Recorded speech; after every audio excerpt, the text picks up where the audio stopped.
Hello and welcome to Stampscaping 101. We're going to be testing out these new acrylic paint pens. They come in a set of, let's see, I think it's 48 colors. And we have some 3mm colors and a lot of extra fine 0.7mm kind of metallic styles of pens. I don't use so much of those on this scene, but I'm checking for the opacity of the larger ones. Alright, so we're working with some Quaking Aspen stamps here, and I'm just getting a loose kind of watercolory type of application of these colors going on the surface of the rubber so that it gives me an inherently varied impression, as opposed to going in and like coloring something after the impressions are made. These are solid designs, so it's best to get the color right onto the rubber, and you don't have to worry about adding some additional, say, dye-based ink colors afterwards. Although I am doing a lot of paint pens on these ones because I really want to get that light on dark and shimmery looking appearance so apparent if you're looking at kind of fall foliage, especially backlit fall foliage in person. Alright, so we have this sped up here. I'm going to save people quite a bit of time if you sit through and watch this video in its entirety. But what I'm doing is I'm checking for the opacity of those pens. I want to see how light certain marks will look like over darker ones. Alright, so filling in with the sedge filler stamp, and I'm going for kind of more of a brownish tone with my impressions there, as opposed to going for something real spring-like and green. I figured it would be kind of the brownish, earthy greens in the background. That being said, distress inks are really good for that earthy kind of aged look. And you know, they're not so bright by design. You know, they're supposed to look weathered and aged. So going in with some of the walnut stain and some of that, let's see, I think it's peeled paint, I think. And just getting a loose kind of application of it. I am leaving that space down at the bottom, which will be kind of a dirt path later on. I'm leaving that as is, so I'm leaving it kind of illuminated, and I'm just creating that path just by the fact that I didn't stamp the sedge filler in that space, okay? So it's really easy to create a road or path or whatever you want just by the retention of the absence of texture, maybe the surrounding texture, okay? Adding the tiny rocks small down at the base there and doing it in various values, meaning I'm double stamping, triple stamping, quadruple stamping it out, and going from kind of dark to light impressions, okay? So I'm leaving that area in the middle light, you know, just by not stamping out a darker impression right out of the ink pad onto that space. Okay, so I'm going in with some of this red here, or this orangish red, as a base for my additional paint pen marks to come. All right, so I don't want this looking like, you know, some berry loaded tree or something like that, and I probably used a little bit too much of that red in there. But again, this is kind of a test, you know. I wanted to take these pens out for a kind of a test drive, you know, and really put them to the test in terms of what I'm looking for, okay? In the past, with my larger pens, they look really good when I add the color in, and I love those pens still, those markers. But they dry really a lot lighter than what they look like when they're wet, okay? So I'm heat setting these ones because I'm going to go right over the top of them with some lighter tones, specifically the yellow and white pen, okay? And I just want to make sure that, you know, they are, not make sure, but I want to see what kind of coverage they get and the retention of their own value when dry. So it looks yellow when applied, does it still look yellow, or is a lot of that orange going to be showing through it when it sets up and dries? Okay, that's what I'm looking for specifically here. I probably should have done a smaller scene in testing this. I don't have to have it over a big, huge area, but I don't know, I just felt like doing this composition. Okay, so I'm really going over a lot of that orange. Like I said, I used too much of it, but, you know, so be it. You know, I wanted to see if that would bleed through the yellow and white. Okay. This is where you kind of add in that shimmery, raised, very reflective type of look as well, if you indeed, you know, apply some acrylic paints over your pieces. Just the acrylic pens in general have been such a really fantastic addition to my supplies. You're almost getting, you know, kind of a semi-embossed look with the usage of acrylic paints, okay? Because acrylic paints, they kind of dry, kind of shiny, and they're a little bit kind of plasticky in terms of a type of paint. You know, if you've ever worked with acrylic paints before, just on a brush, but you know, they dry fairly quickly, and like I said, they're kind of shiny and raised in many ways, as opposed to something like oils or watercolors. All right. Okay, but we have them now in the convenience of pen form. Okay. All right, so see, I'm getting rid of a lot of that red. It's getting buried with a lot of marks of the yellow here. Okay. Still, there's a little bit too much of it still, but again, that's, you know, I'm testing for what I'm testing for here. Periodically shake these pens up, these markers, as you're using them as well. Sometimes it, you know, it starts to separate and get a little bit thinner. You just shake them up a little bit, get them flowing. All right, you can see, look at that paint on there. Look how shiny it is. By the way, I'm working on a, let's see, what is this? 4 1/4 by, I think 10 inches. I cut off, I don't go half page, because if I go half page, I can't kind of mat the card in the end, because most of the papers I have are 8 1/2 by 11. So if I go 4 1/4 by 11, you know, with that type of slimline format, I won't have anything to mat it with. I don't have enough of, or any, let's say, legal or tabloid size pieces of colored paper.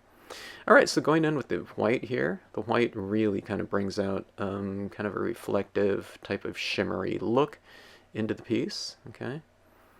And yeah, I mean, it also relates to the sky. The sky in this case, a lot of times I'll fill that in with a little bit of blue or something like that, light blue. But on this one, I just decided to just leave it as it and don't add any color up there. I really wanted the, you know, the attention to be focused in on the shimmery aspect of those trees.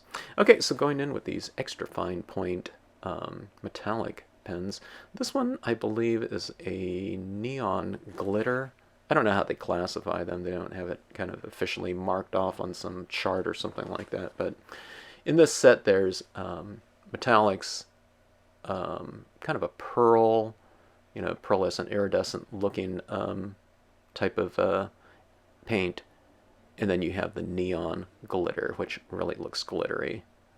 And I use a little bit of both of those on these trees here. So, okay, so just getting this white pen going, putting it on some of the trunks, okay, and putting some, you know, kind of a, not hidden, but kind of just adding these tree limb forms, giving these trees a little bit of structure, okay, that really stands out. And I don't have it in the intro version of it, but what you do is you just go back over those branches and you just kind of break them up a little bit, you know, from having just a, you know, solid straight line. So I do these solid lines within those forms so that it's nice and continuous, and then I break it up with some additional paint afterwards, as opposed to doing these branches kind of broken up in your drawing forms.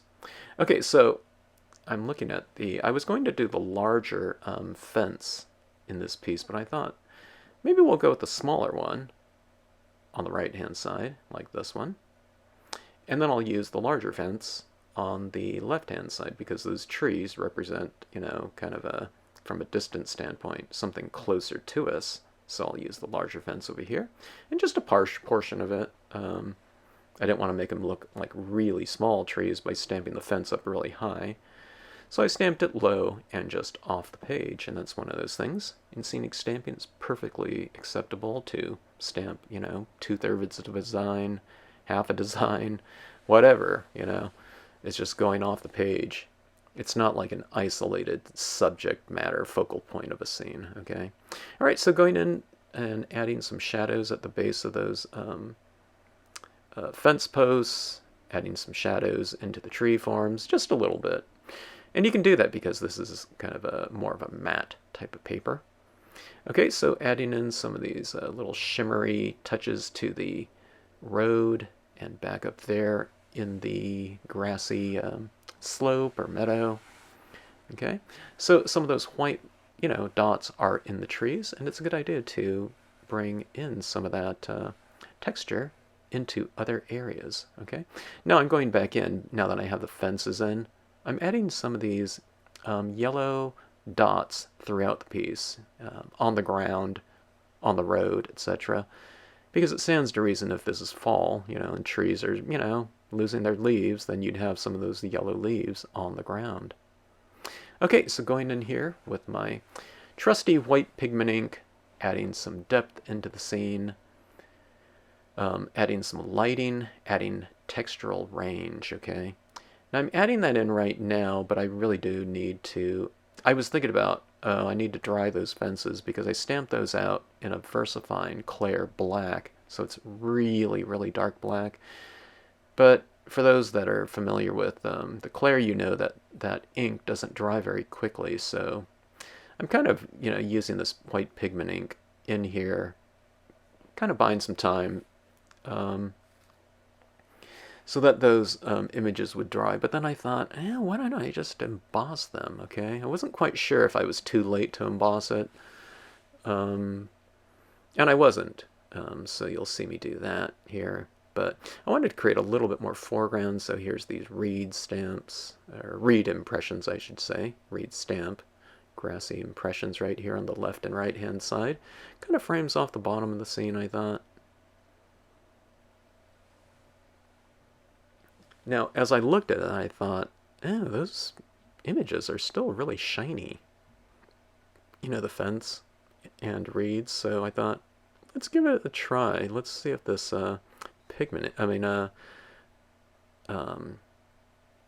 embossing powder sticks to it. It's an extra fine, clear embossing powder. Now, I forgot about that white pigment ink kind of haze that I just added in there, so that picked up some of that embossing powder as well.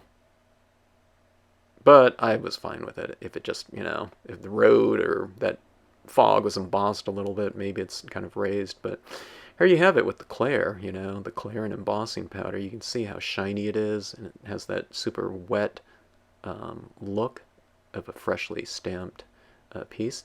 I'm adding in some of that fog, or that mist around on the fence. Look at that depth it gives to the fence, though.